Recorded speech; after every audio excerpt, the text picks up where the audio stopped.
अस्सलाम वालेकुम जी, आपका होस्ट सईद अमीर आपकी खिदमत हाजिर हमारा यूट्यूब और फेसबुक चैनल यह है पाकिस्तान दिख रहा है। लाखों करोड़ों दुरूद हज़रत मोहम्मद मुस्तफ़ा सल्लल्लाहु अलैहि वसल्लम और आले मोहम्मद पर। आप जानते हैं कि सुप्रीम कोर्ट का एक 9 रुकनी बेंच जो है वो समाअत कर रहा है पंजाब और खैबर पख्तूनख्वा में जो ज़िमनी इंतखाबात होने हैं उनकी तारीख को लेके।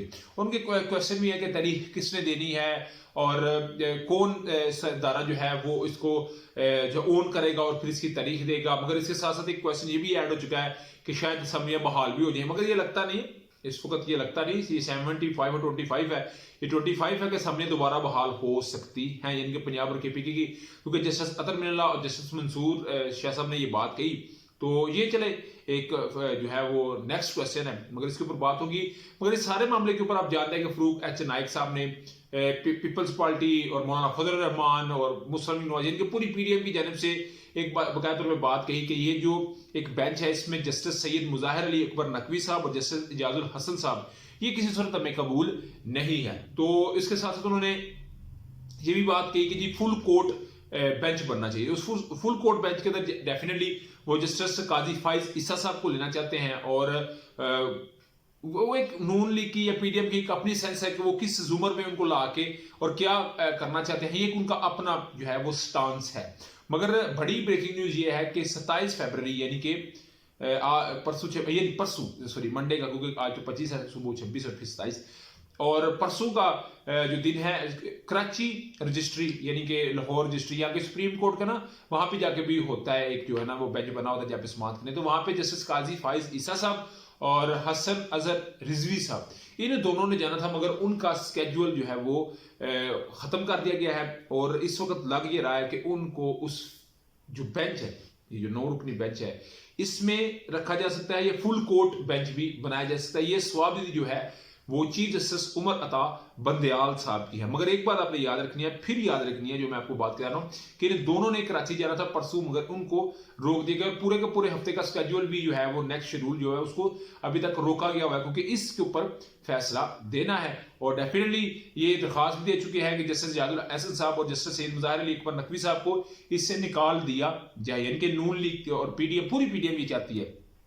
मगर इस पे जस्टिस सैयद मुजाहिर अली अकबर नकवी साहब के फैमिली की तरफ से भी आया, मगर जस्टिस इजाजुल हसन साहब की जानिब से कुछ ना आया। तो मैंने कहा चले ये एक जो है वो बात मेरे तक थी, तो मैंने कहा चले ये भी आप तक गोशदार कर दी जाए। उसके अलावा जी बड़ी जो है वो ब्रेकिंग न्यूज आपके लिए ये है, आप जानते हैं सुहेल जफर चट्टा साहब ये डीआईजी जो है वो ऑपरेशन इस्लामाबाद के अंदर रहे, और जिस वक्त 25 मई को पाकिस्तान तरीके इंसाफ खैबर पख्तूनख्वा से आ रही थी, तो ये आंसू गैस के शेल चलाने में फ्रंट पे खुद भी इसमें जो है वो इन्वॉल्व रहे। और वो जो शीशा बखेर दिया गया अटक पुल के ऊपर, अटक की जानब से आने वाले और जो दूसरी पुल थे उनको रोकने के लिए बाकायदा तौर के ऊपर ये जो डीआईजी ऑपरेशन सुहेल जफर चट्टा साहब थे, ये वहां पे मौजूद थे। जिस तरह पीटीआई के लिए इनका स्टांस है ये किसी से ढका छुपा नहीं है, मगर बड़ी ब्रेकिंग न्यूज ये है कि इनको आप जानते हैं कि एंटी करप्शन का डीजी पंजाब मुकर्रर किया गया।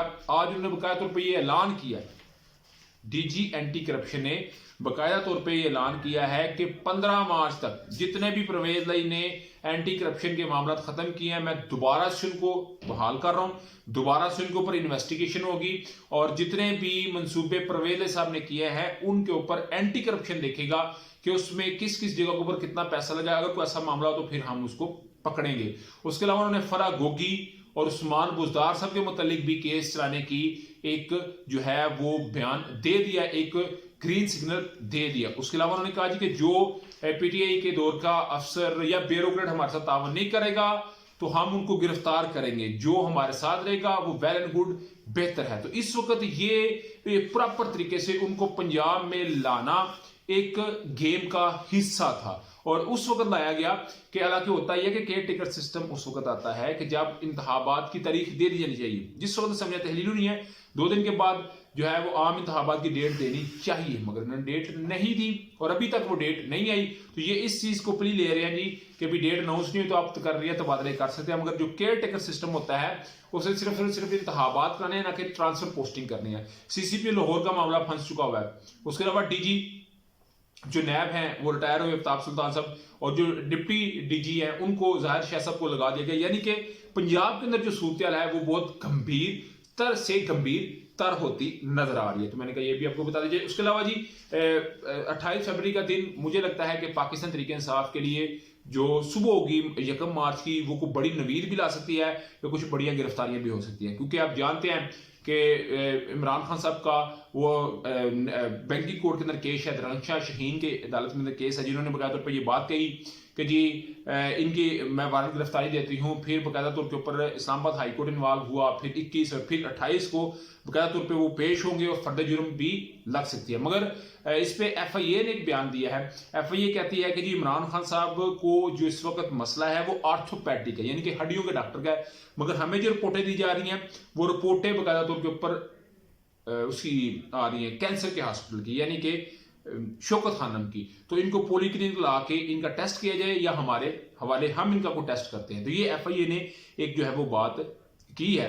और उसके अलावा इमरान खान साहब ने बकायदा तौर के ऊपर पिंडी के लोगों को बुला लिया, बड़ा अहम इजलास भी है और हुआ भी है। और उस मामले के ऊपर उन्होंने कहा कि मैंने जमान पार्क से निकल के बनी गाला इस्लामाबाद के अंदर जो है वो रिहाइश इख्तियार करनी है, क्योंकि वहां पर रह के जो सियासत का महवर होगा, क्योंकि इस्लामाबाद सियासत का महवर है, और उनको इस्लामाबाद में बैठ के इस PDM को टफ टाइम देना मेरा ख्याल है इमरान खान साहब के लिए 80% तक बेहतरी आ सकती है। उसके अलावा जी नैब अपनी जगह एक्टिव है, FIA अपनी जगह एक्टिव है और एंटी करप्शन भी हो चुकी है।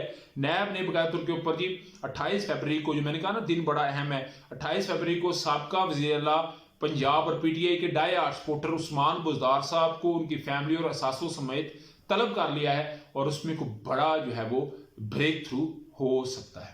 तो ये जी एक कुछ अपडेट थी, मैंने कहा आप तक लाजमी शेयर करते हैं। तो अभी तक का व्लॉग था, अभी तक की अपडेट थी। व्लॉग की वीडियो पसंद है तो फिर चैनल को लाइक सब्सक्राइब अपने दोस्तों शेयर कर दीजिए। नेक्स्ट वीडियो के लिए होस्ट को जल्दी अल्लाह का हमें अस्सलाम।